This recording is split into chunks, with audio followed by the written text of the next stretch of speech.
Hey guys, welcome back. Yoshi Morimoto. I just got done working on a Jeep today. It's starting to rain already. And I've been working on it since 7:30 tonight until midnight.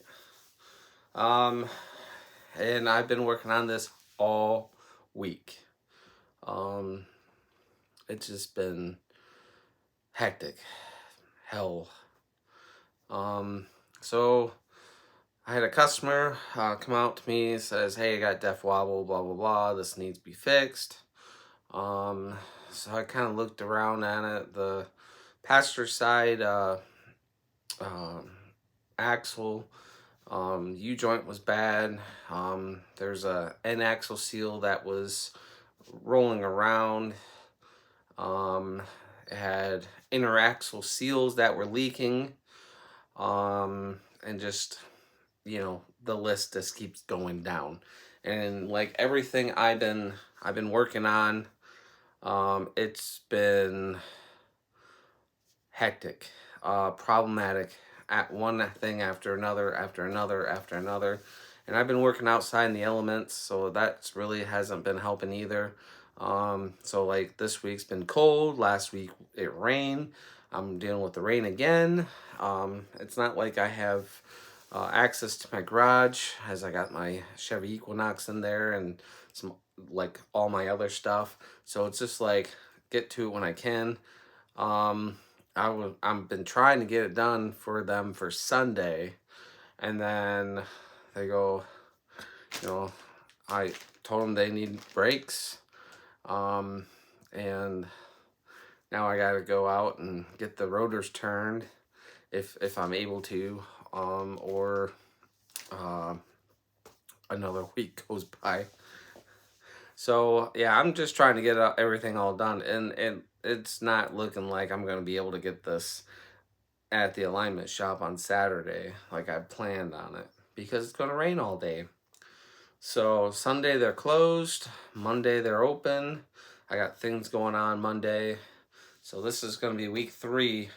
Problematic, can't get in and out of my garage or anything like that. And I'm fighting. I'm fighting everything on it. Fighting new parts. New parts don't fit. New parts don't do this. Yeah. So yeah, it hasn't been fun at all. Um, Kind of regretting it, but I'm helping someone out, and I got to battle through the punches, and I have to work through these issues. I mean, if it was my own car, yeah, I'd be doing the same thing, fighting through the issues that needs to get going. So yeah, it's crazy. I think I spent over $1,000 in parts already on it, and it's just keep going.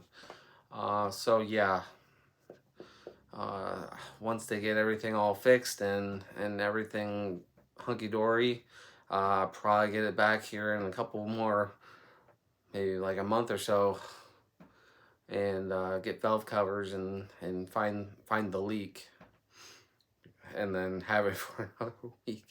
I don't know. I'm scared, but yeah, it's got leaks everywhere. Needs to get and degreased and then start fresh and see where it's leaking. I just don't want to put water in there, because if it is leaking, then you're adding water to oil or whatever, and it's not going to be good. So, um, other than that, I mean, it is what it is. But today, uh, 3.5 hours on the top ball joint, and they normally are easy to push through, and they're not. The bottom one went in just fine. Top one gave me hell, because you got to press it down. And of course, my kit didn't have nothing to press it up, so I had to make that. And then nothing wanted to press down on it, or it wanted to slant, or whatever. I don't know. But, yeah. So, like I said, I'm just battling through it. Then the grease cert, because we're putting all that pressure on the top of that ball joint, press down just the top cover plate, so my grease fitting wouldn't fit. So I had to figure out a way to get that fixed without putting in metal shavings and blah blah blah. So, like I said, I'm just dealing with problem after problem. You know, the drag link, get the tie rods off. Had cherry red that, turn them out. The one splits apart, so now it's away, and now I gotta get it down and then around, and there's no good way of doing it, and make sure that it threads. So yeah, it's just one of those things. And then the U joint, you know, might as well just say put the axle in and call it good. I mean, it's sitting out there right now, so I don't know. I'm just trying to save the customer money and whatnot. So 2 weeks having this, 3 weeks having the parts, I'm gonna be into not able to take that axle out or take that axle back. So I'm gonna get stuck with $167 axle. So it sucks. So put it up on Facebook or put it up on eBay or something and ship it out, take a loss on it. So that's how I see it right now. So it just, you know, issues. And then what else? Something else. I just don't know what it is. And then my eBay is not taking off like I wanted it to. So that's another thing. I got a Cricut over here that's collecting dust because I don't have a computer fast enough to run the stupid program to make that. So I just been dealing with, you know, I've been battling my nature versus my, or no, just battling myself, I guess. So making piss poor decisions, I guess, or whatnot, and then trying to, you know, they say, hey, this is gonna be easy, and yeah, it's not easy. And then if I added other people to get into doing what I'm doing, then, you know, just like, you know, it's crazy. You know, and they want $300 for a tube this big for the drag link. So I don't know. I'm kind of stuck. So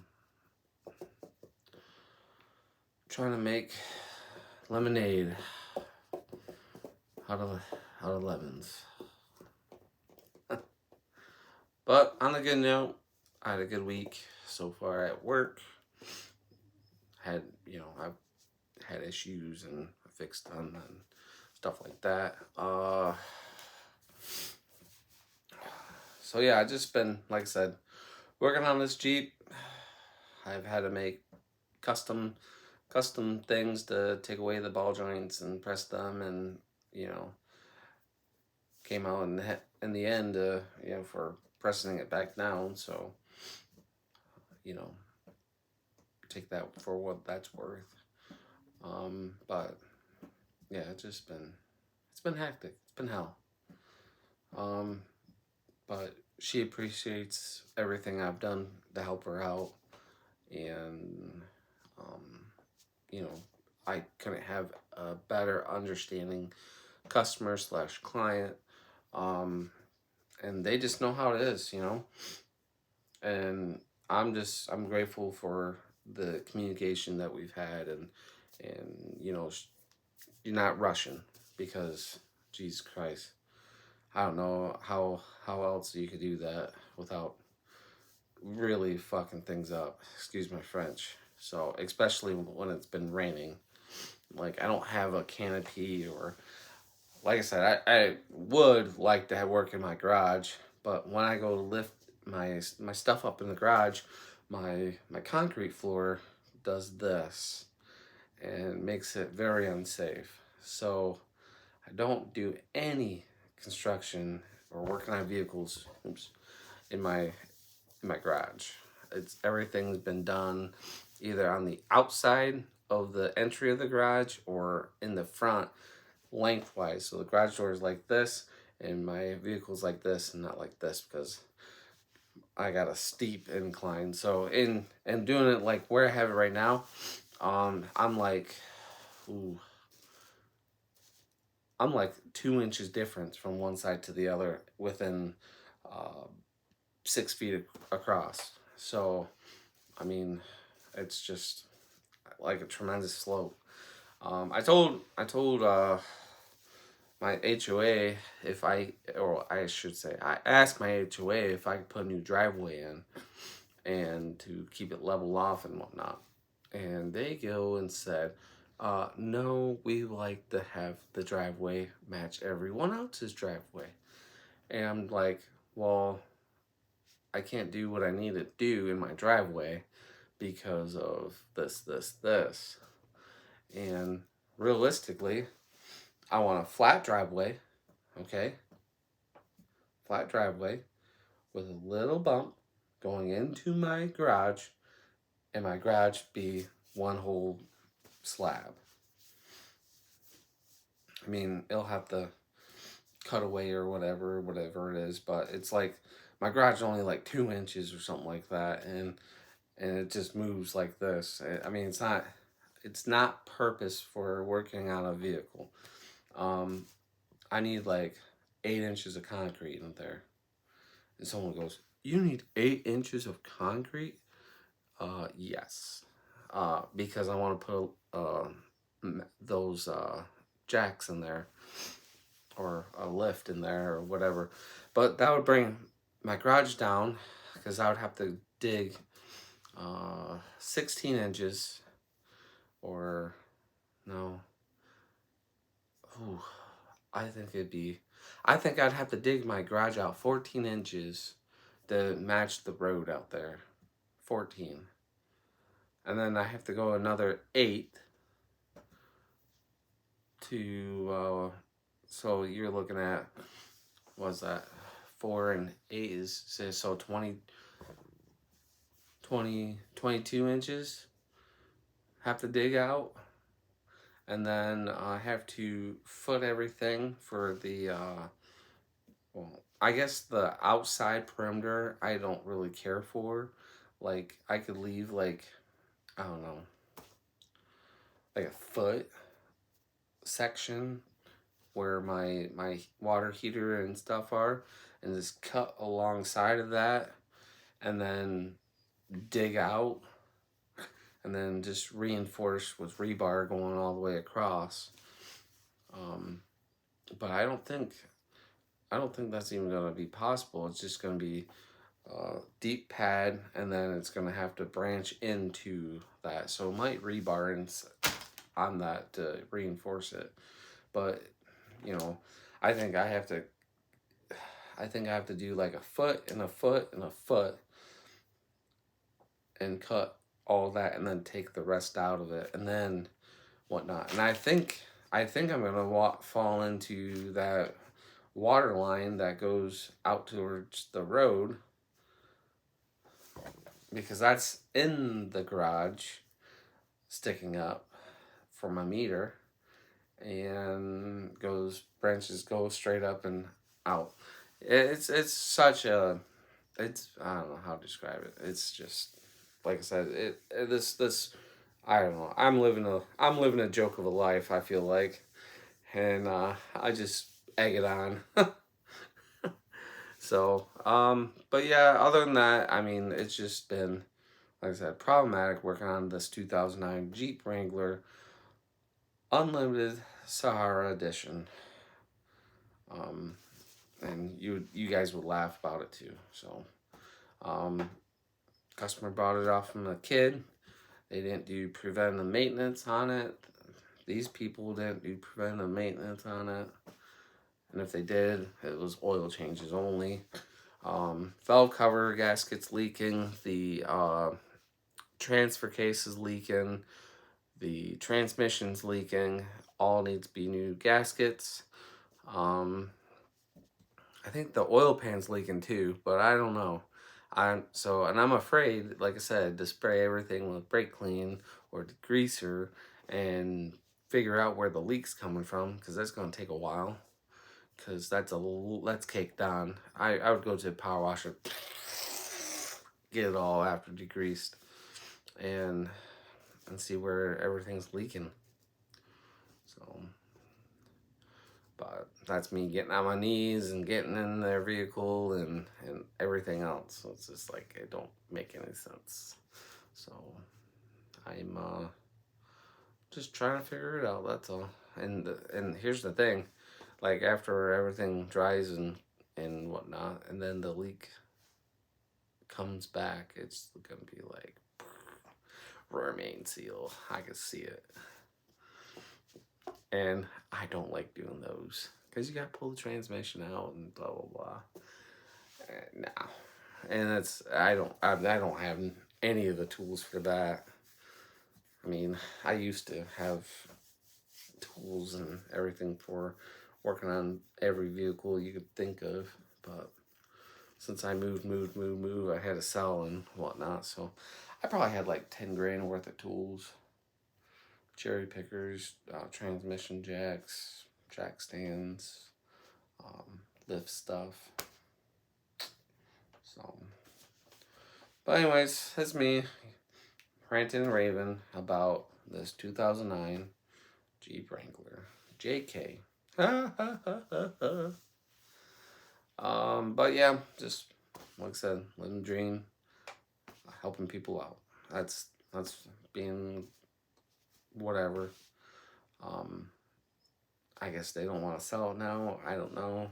So I'm just trying to make do for everything and get them back on the road with it.